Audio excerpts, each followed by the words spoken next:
We start tonight with an accidental shooting that has taken the life of a 29-year-old Idaho woman.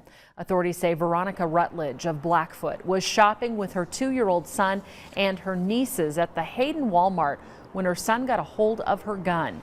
Just before 10:30 this morning, witnesses heard a gunshot and the store was evacuated. Kootenai County deputies say the 29-year-old mother had been accidentally shot and killed by her son with a gun she legally carried in her purse as a concealed weapon. Our Whitney Ward spoke with the victim's father-in-law, Terry Rutledge, who called the event simply tragic. He continued to say that the gun used was being kept in a zipper concealed pouch, but the inquisitive toddler reached in, unzipped that pouch, and pulled the trigger.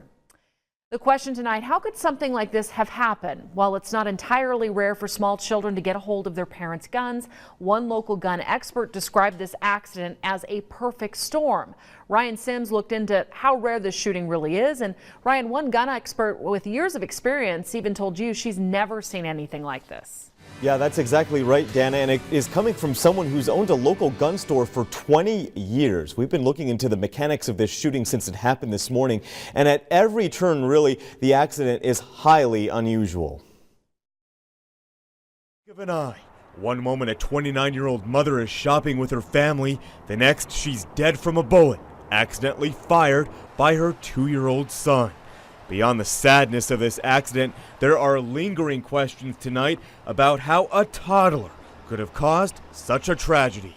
Murphy's Law just came into play here in so many ways today, and irreversible consequences for that. Robin Ball owns this gun shop in Spokane. She says a lethal combination of non-luck led to the shooting. At the top of the list is the possibility that the victim's gun did not have external safety mechanisms.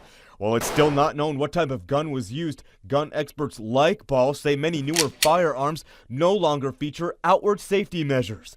Instead, most safety mechanisms are now on the inside of guns. If you draw the gun out, you don't have to fumble with the safety before the gun will work for you. Gun manufacturers instituted those changes in the aftermath of complaints from law enforcement officers. As a trade-off, they made it harder for gun triggers to be pulled. Many firearms now require at least 5 pounds of pressure in order for a trigger to work.